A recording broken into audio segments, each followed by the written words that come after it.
Merci Marcel pour ce temps de présidence. Bonjour à tous et à toutes.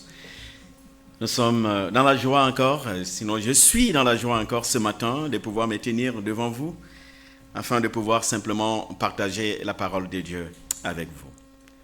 Je ne sais pas dans quel état d'esprit vous êtes là ce matin, mais peu importe le problème par lequel vous passez, sachez que notre Dieu est capable de vous apporter la paix dont vous avez besoin, capable de vous apporter la joie dont vous avez besoin. Et depuis un certain temps, nous abordons donc comme thème ici au sein de cette église, en fait, la marque d'une vie chrétienne. Qu'est-ce que ça signifie être chrétien au quotidien? Qu'est-ce que ça signifie être chrétien au quotidien? Et ce matin, alors, depuis un certain temps, je suis en train de faire une série donc, sur Romains 12, à partir du verset 9 jusqu'au verset 13. Et ce matin, nous allons principalement étudier le verset 12 de Romains, chapitre 12. Bien-aimés frères et sœurs, en fait, ce monde dans lequel nous vivons aujourd'hui est un monde malade, comme vous le savez. Les gens sont fatigués, n'est-ce pas? Les gens vivent dans ce monde-là en mode de survie. Il suffit simplement de regarder autour de vous. Quand vous regardez autour de vous, qui est-ce que vous voyez? Qu'est-ce que vous voyez? Oui, vous verrez des gens qui sont envahis par l'anxiété. Autour de vous, vous voyez des gens qui sont épuisés mentalement. Vous voyez des gens qui sont au bord même du burn-out, totalement épuisés. Notre monde est simplement malade. Oui, plusieurs font face au stress. Il y en a qui font face à la pression, aux mauvaises nouvelles. Les mauvaises nouvelles, on les reçoit régulièrement, n'est-ce pas? Il y en a qui font face aux tensions du quotidien. Et pour garder le contrôle, ne pas tomber, qu'est-ce qu'il faut ou qu'est-ce qu'ils font? Mais ces personnes, en fait, cherchent des solutions. Quand on fait face à une situation compliquée, on cherche des solutions. Certains cherchent un kit de survie.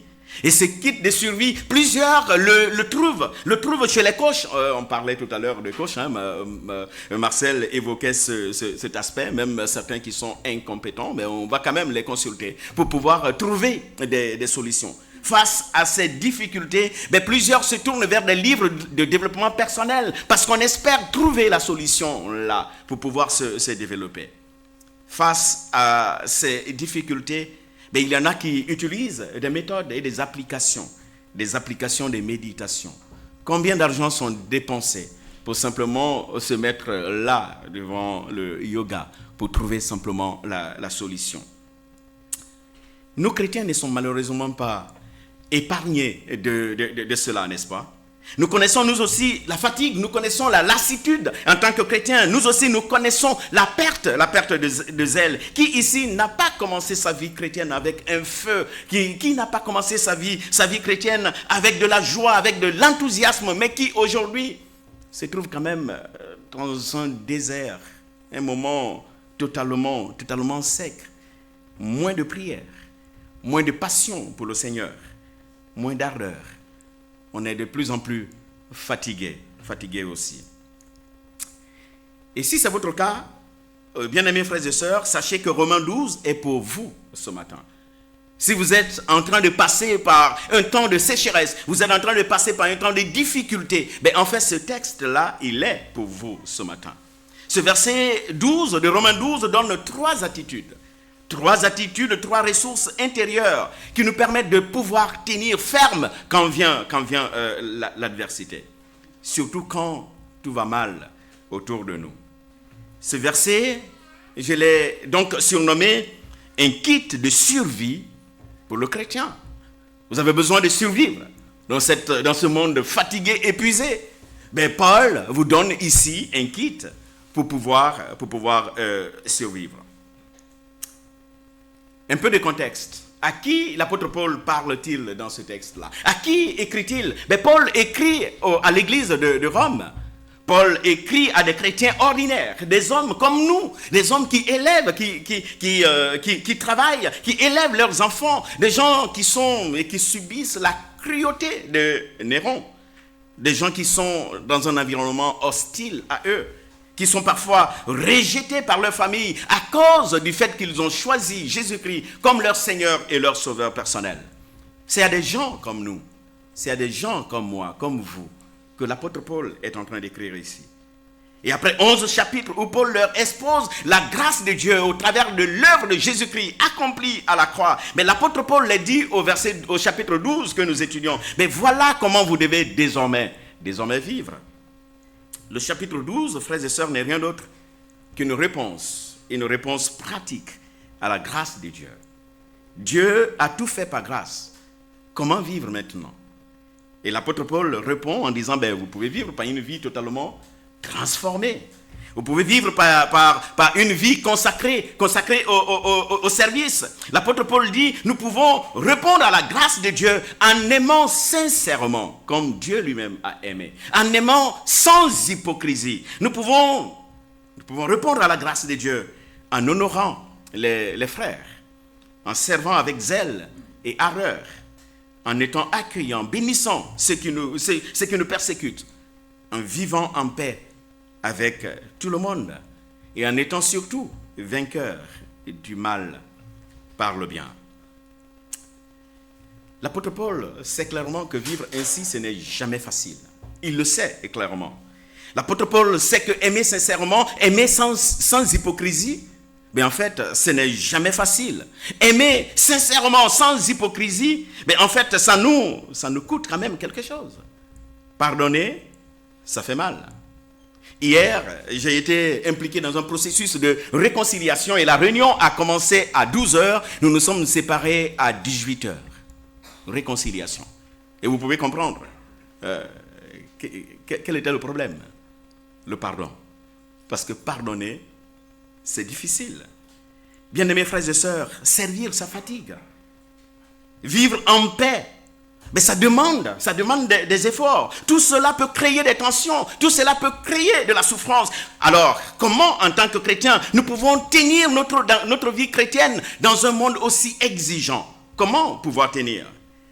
En fait, l'apôtre Paul nous propose ici, au verset 12, un kit de survie. Ce kit de survie, il s'agit de 3 ressources intérieures pour pouvoir vivre notre vie chrétienne de manière fidèle au Seigneur. Ce kit de survie est composé de la paix. L'apôtre Paul dit clairement, réjouissez-vous. Je vais dire la joie. Réjouissez-vous en espérance. Ce kit de survie, c'est aussi la patience. L'apôtre Paul dit, soyez patients dans l'affliction. Ce kit de survie, c'est la prière. Et l'apôtre Paul nous invite simplement à persévérer dans la prière. Aujourd'hui, je voudrais simplement vous inviter à ouvrir ces kits de survie, à regarder ces 3 précieuses ressources, à découvrir comment ces ressources peuvent transformer notre manière de vivre en tant que chrétien, comment ces ressources peuvent transformer notre façon de penser, d'aimer, de tenir dans un monde qui est totalement troublé. Commençons donc par la première ressource que l'apôtre Paul nous propose, la joie. Réjouissez-vous en espérance. Est-ce que vous savez que la joie, c'est un devoir pour un chrétien? Je ne suis pas très certain que plusieurs d'entre nous sachent que être heureux, c'est un devoir pour un chrétien. Que la joie, c'est un devoir pour un chrétien. Beaucoup de personnes pensent que la joie, c'est une question de caractère. Certains pensent que la joie, c'est une question de tempérament. La joie, c'est une question de circonstances. Je suis heureux quand tout va bien, mais quand tout va mal. Non, très peu réalisent qu'un chrétien qui n'est pas heureux, en fait, ce chrétien-là est en train de manquer à son devoir chrétien. Oui, se réjouir est un devoir chrétien. On le voit dans Galates chapitre 5, verset 22, n'est-ce pas? Le fruit de l'esprit, c'est quoi? C'est aussi la joie. Le fruit de l'esprit, c'est la joie. Être joyeux est un commandement pour le chrétien, nous dit l'apôtre Paul. Ce n'est pas une suggestion, ce n'est même pas une option, c'est un impératif pour le chrétien. Réjouissez-vous, point barre. Dans certaines, ailleurs, l'apôtre Paul dira, il va même ajouter, réjouissez-vous toujours. Dans le Seigneur, je le répète, réjouissez-vous. Mais vous remarquerez que l'apôtre Paul ne dit pas « réjouissez-vous en toutes circonstances ». En fait, il serait quand même cruel de demander à une mère qui vient de perdre son enfant « Maman, réjouissez-vous quand même ». Il serait absurde de dire à un père de famille qui vient d'être licencié de son emploi et qui, à la fin du mois, doit nourrir sa famille, de dire à cet homme qui vient d'être licencié, mais pousse des cris de joie, réjouis-toi quand même, sois heureux dans cette situation. Vous venez de recevoir une gifle et puis on vous dit, réjouissez-vous. C'est quand même difficile. Bien-aimés frères et sœurs, en fait, ce que l'apôtre Paul est en train de dire ici, c'est que la Bible ne nie pas. La Bible ne nie pas la douleur. L'apôtre Paul lui-même va parler de larmes, n'est-ce pas? Il va parler d'angoisse, de fardeau qu'il a porté à cause de l'évangile, à cause du fait qu'il a choisi Jésus-Christ comme son Seigneur et Sauveur personnel. Même Jésus-Christ, notre modèle suprême, il va pleurer devant le tombeau de son ami Lazare. À Gethsémane, Jésus a été angoissé à mourir devant l'épreuve de la croix. Paul n'est pas simplement en train de nous dire de faire semblant quand nous faisons face à la douleur et à la souffrance.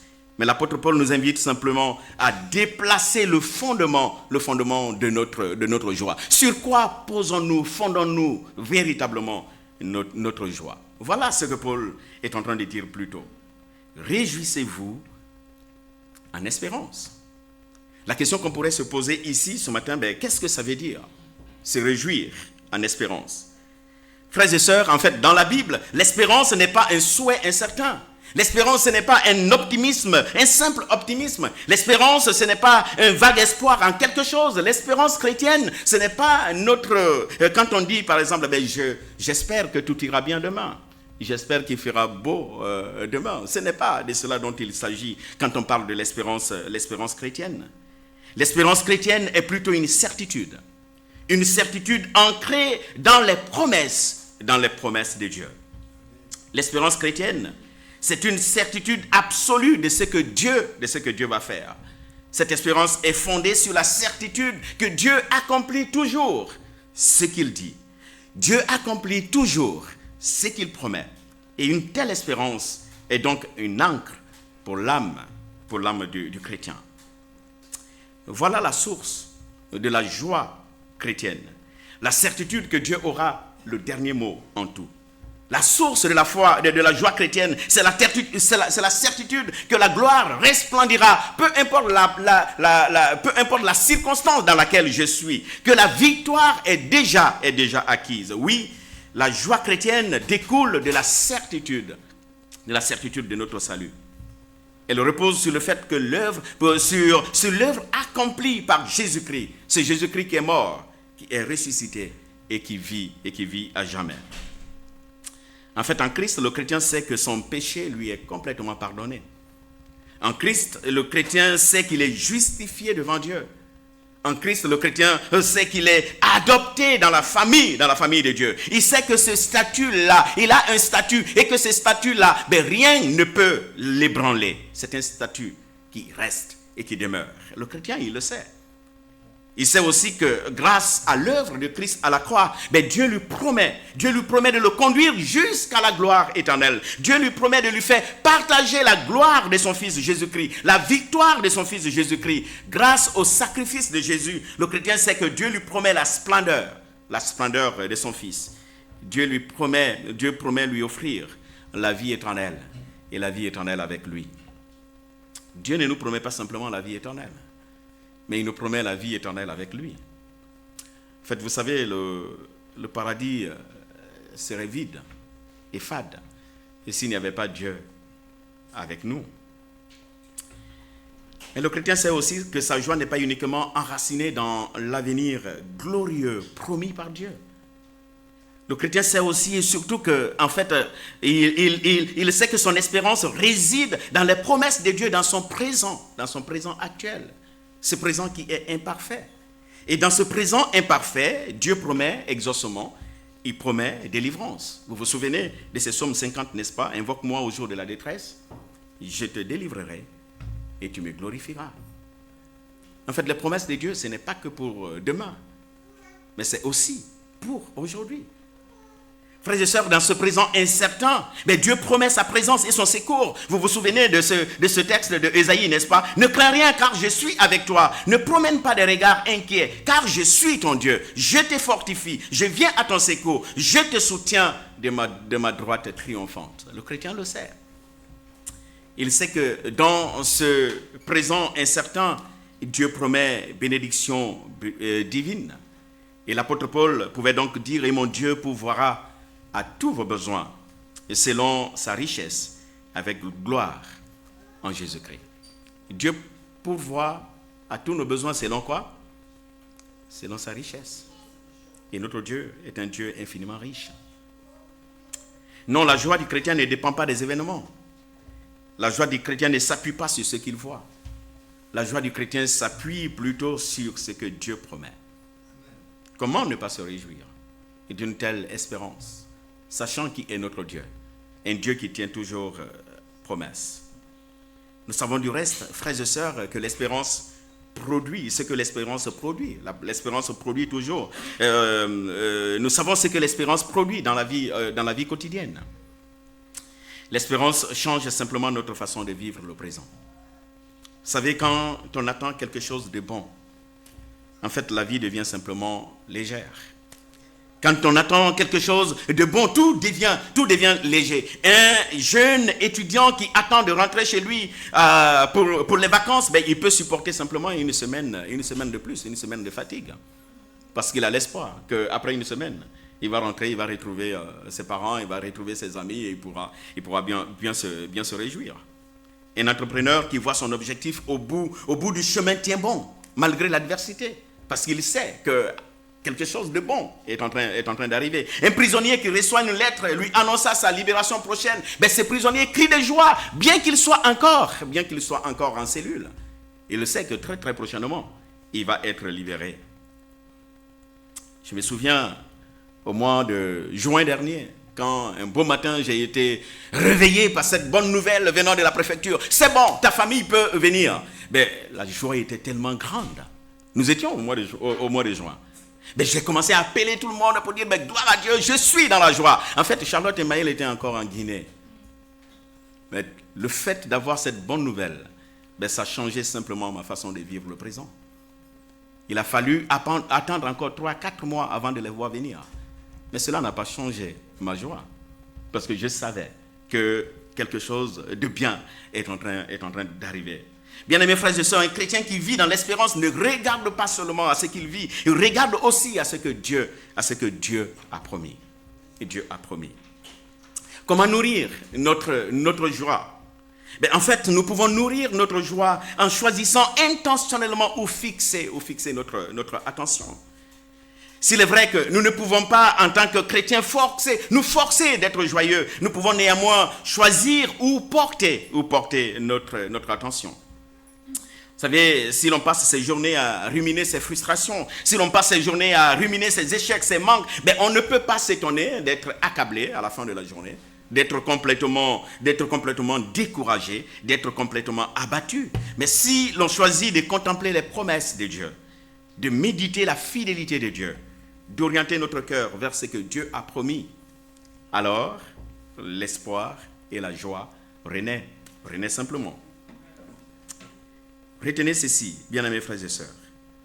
Si votre espérance est floue, si votre espérance est fragile, si votre espérance est incertaine, en fait, votre joie sera aussi fragile. Mais si votre espérance est solide, si elle est enracinée dans ce que Dieu a promis, alors votre joie sera constante, même quand vous traversez des situations difficiles. Il faut quand même faire attention.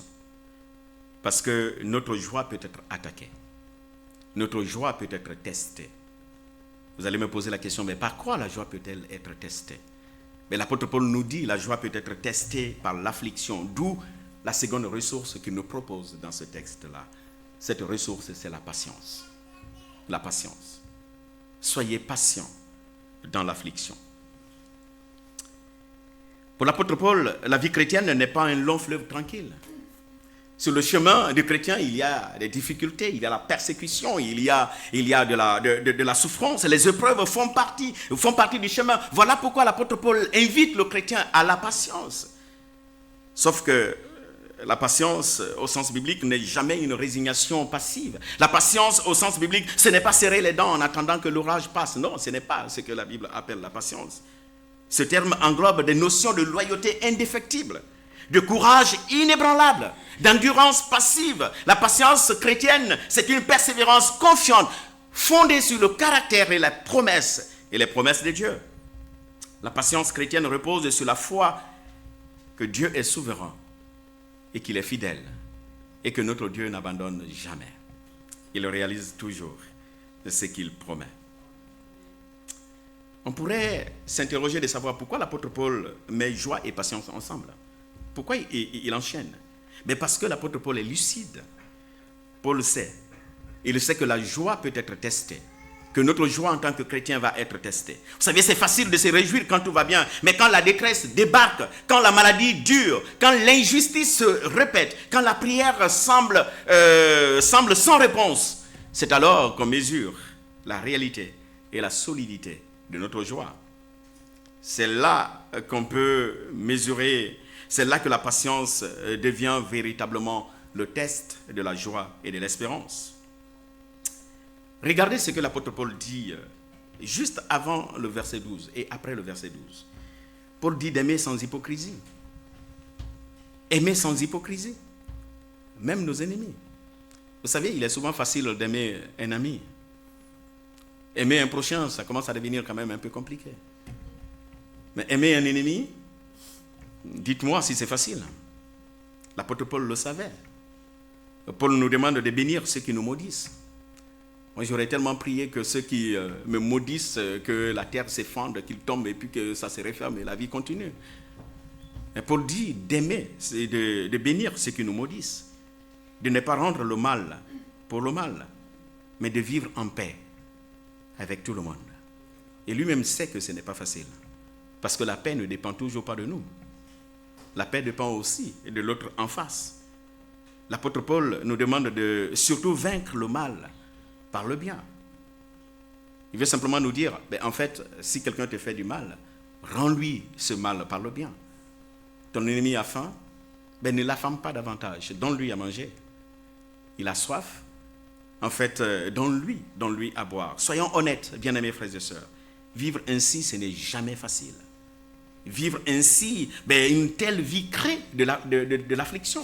Une telle vie, ça crée de la souffrance. La patience chrétienne est souvent douloureuse et il faut que je vous le dise.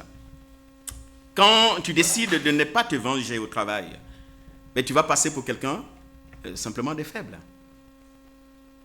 Quand tu refuses d'avoir des relations sexuelles avant le mariage, quand tu décides de vivre la chasteté, de ne pas agir comme tout le monde, comment est-ce que le monde te regarde? Et on se moque de toi. On pense que, en fait, toi, tu n'es pas à la mode.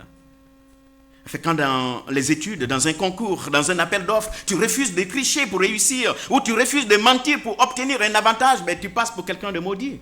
Tu vis sur quelle planète, toi? Quand tu refuses de répondre à la haine, par la haine, mais de bénir ceux qui te blessent, on dit que toi, tu n'as pas de caractère. Tu es un homme faible. Paul le sait.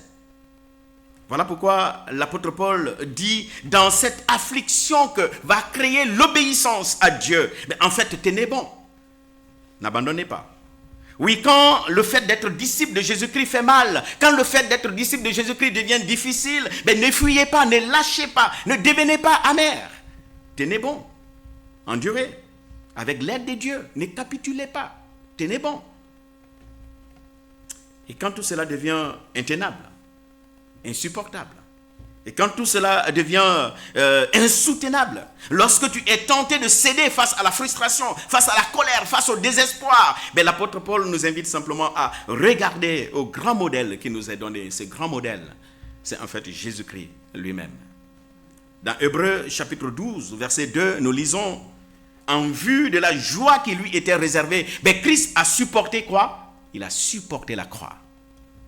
À cause de la joie qui lui était réservée, Jésus-Christ a supporté la croix. Jésus est donc l'homme de Romains 12, 12. Il a supporté la croix à cause de la joie de sauver son Église, la joie de te sauver, de me sauver. Mais Christ a supporté la croix. Il a été patient dans l'affliction. Il a persévéré dans la prière à Gethsémane à cause de cette joie qui lui était réservée. Je ne sais pas par quelle affliction tu passes ce matin. Peut-être que ton affliction, c'est la maladie. Peut-être que ton affliction, c'est la persécution. Peut-être que ton affliction, c'est l'angoisse. Ne la fuis pas trop vite, bien-aimés frères et sœurs. Ne la spiritualise pas non plus trop vite. Présente ton affliction simplement à Dieu et demande à Dieu, « Seigneur, que veux-tu forger en moi au travers de cette affliction ?» Jacques, au chapitre 1, versets 2 à 4, dit, « L'épreuve produit la patience et la patience produit la maturité. » Oui, la patience dans la détresse est une marque de maturité pour l'enfant de Dieu. Elle est la caractéristique d'un disciple qui est vraiment authentique. La patience, comme seconde clé pour pouvoir tenir dans ce monde difficile. Mais attention, qui peut tenir par lui-même sous la pression? Qui peut se taper la poitrine et dire, moi je suis capable, je n'ai pas besoin d'aide, je suis capable de pouvoir tenir? Et personne. D'où la dernière et la troisième clé que l'apôtre Paul nous propose dans ce texte-là. La dernière clé que l'apôtre Paul nous propose dans ce texte, c'est en fait la prière. Persévérer dans la prière. Vous savez, frères et sœurs, si la lecture de la Bible est le premier poumon qui nous permet d'entendre Dieu nous parler, mais en fait la prière, c'est le second poumon qui nous permet de parler plutôt à Dieu, de répondre à Dieu. Par la lecture de la Bible, Dieu nous parle. Mais par la prière, nous parlons à Dieu. Par la prière, nous répondons à Dieu. La prière, c'est la respiration spirituelle du chrétien. En fait, Spurgeon disait, il est impossible d'être spirituellement vivant sans la prière. Et je suis d'accord avec lui. Dans ce texte, l'apôtre Paul ne dit pas priez de temps en temps, non. Dans ce texte, l'apôtre Paul ne dit pas priez quand vous en avez envie, priez quand vous le pouvez. Non, l'apôtre Paul dit plutôt persévérez dans la prière. Or, nous savons par persévérer, ça signifie se consacrer. Persévérer signifie être sérieux envers. Je ne sais pas si nous sommes souvent sérieux envers la prière. Persévérer signifie être assidu. Sommes-nous souvent assidus dans la prière? Persévérer, c'est s'y attacher fortement, ne pas lâcher. C'est l'appel de l'apôtre Paul. Le mot persévérer qui est employé dans ce texte est le même qu'on trouve dans Actes chapitre 2, verset 42, en parlant de l'église primitive. Il persévérait dans quoi? Dans l'enseignement des apôtres, dans la communion fraternelle, dans la fraction du pain et dans la prière. Et c'était le quotidien des disciples, la prière. La prière était tellement importante aux yeux des apôtres qu'elle a été préférée à la diaconie. On le lit dans Actes chapitre 6, versets 2 à 4, je fais rapidement la lecture. Les 12 convoquèrent la multitude des disciples et dirent, « Il n'est pas convenable que nous laissions la prière, la parole de Dieu pour servir aux tables. C'est pourquoi, frères, choisissez parmi vous 7 hommes, de qui l'on rende un bon témoignage, et qui soient pleins d'Esprit Saint et de sagesse, et que nous chargerons de cet emploi, donc de servir à table. Et nous, au verset 4, nous continuerons à faire quoi? À nous appliquer à la prière et au ministère. La prière, c'est la respiration spirituelle du chrétien. Pourquoi l'apôtre Paul nous exhorte-t-il à persévérer dans la prière? Mais parce que on a souvent tendance à rapidement abandonner la prière. Et quand les réponses tardent à venir, quand on est fatigué, quand on ne voit rien changer, on a tendance simplement à lâcher. L'esprit peut être bien disposé, mais la chair est souvent faible.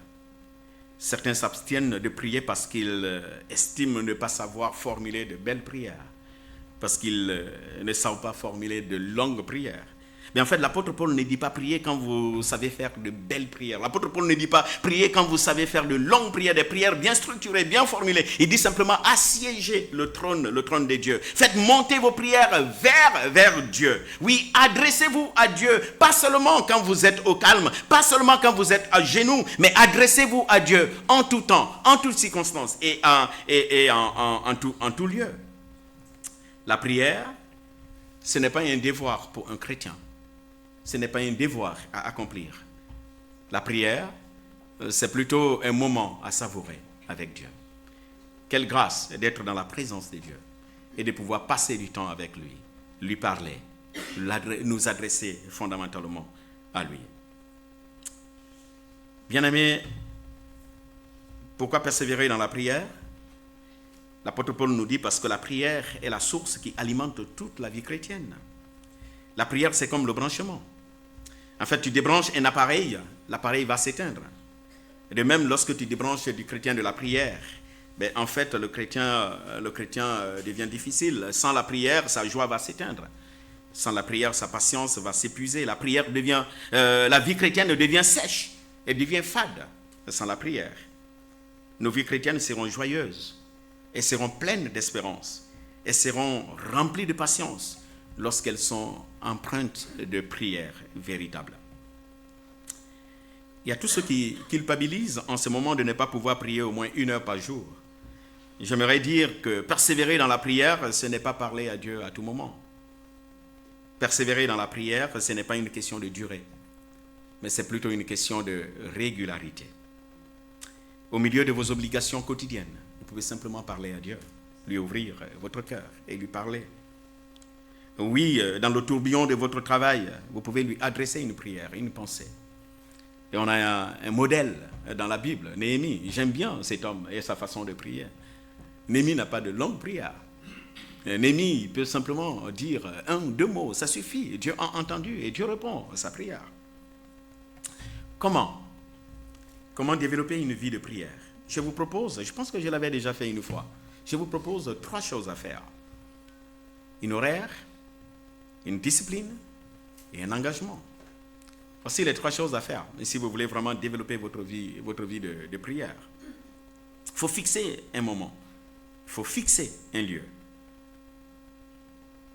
Ça peut être dans votre chambre, au chevet de votre lit, avant de vous lever le matin ou avant de vous coucher le soir. Vous pouvez prendre ce temps-là, simplement prier avec le Seigneur. Et prier le Seigneur. Commencez petit, peut-être 10 minutes par jour. Avant d'ouvrir votre téléphone, juste 10 minutes.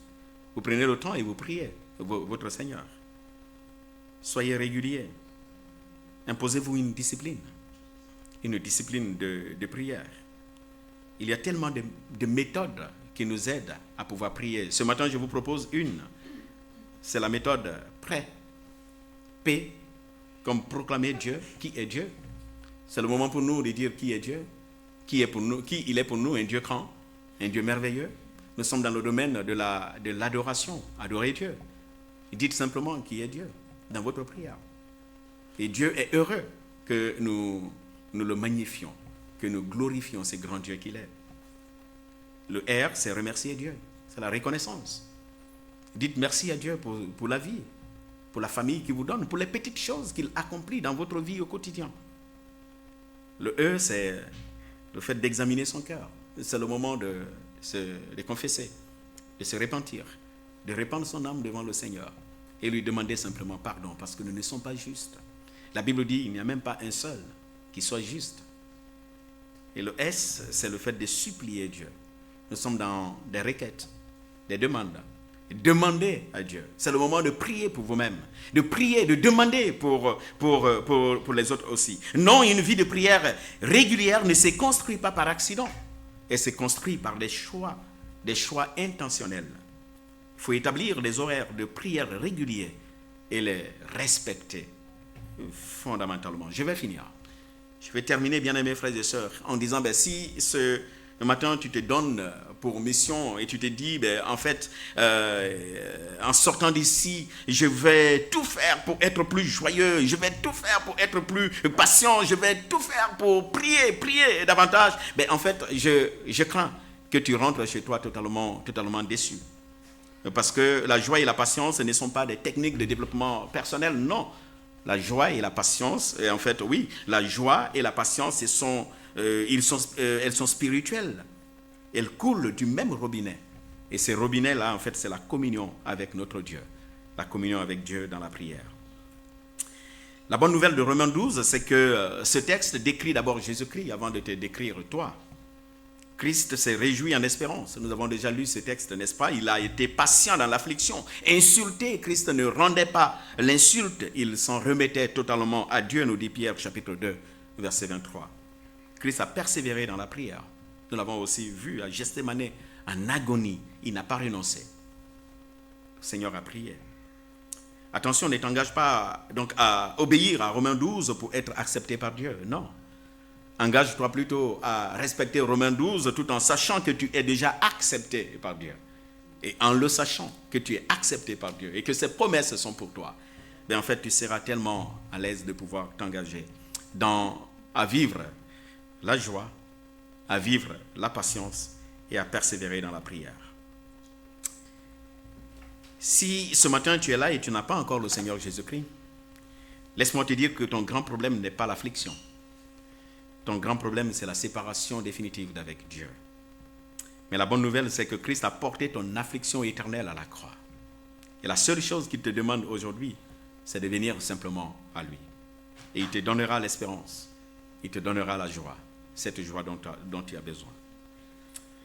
Si tu es là ce matin et tu es épuisé, fatigué, arrête de produire la joie et la patience par toi-même parce que tu n'y parviendras pas.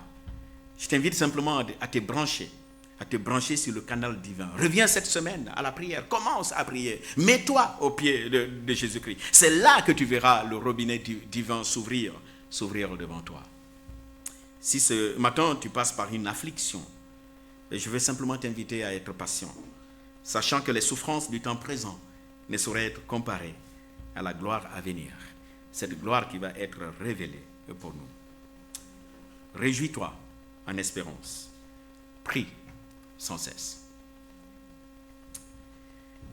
Nous voulons, notre Père, notre Dieu, te dire merci pour ce kit que tu nous proposes ce matin. Merci parce que tu sais que être chrétien n'est jamais facile. Tu sais que être chrétien peut faire mal. Et nous te louons parce que tu as proposé ce kit-là pour nous permettre de tenir et de pouvoir vivre comme toi tu veux que nous vivions. Tu nous invites, Seigneur, à nous réjouir en espérance, à nous réjouir à cause de l'espérance que nous avons en toi. Tu nous invites, Seigneur, à être patient dans des moments difficiles, en se fondant sur cette espérance que nous avons éternelle en toi, toi qui as toujours le dernier mot. Tu nous invites aussi, Seigneur, à être branchés sur toi, à persévérer. Persévérer, éternel, dans le dialogue avec toi. Persévérer à te parler. Persévérer, éternel, à simplement répandre nos âmes devant toi. Il arrive des moments où nous avons du mal à le faire, Seigneur. Et pour toutes les fois que cela n'a pas été le cas, je veux ce matin te demander pardon, Seigneur. Et tu connais nos cœurs. Tu connais, éternel, combien de fois nous voulons te plaire. Nous désirons vivre pour toi, Seigneur. Aide-nous à être ces disciples. Ces disciples qui sont joyeux, qui sont patients et qui persévèrent simplement dans la prière. Au nom de Jésus. Amen.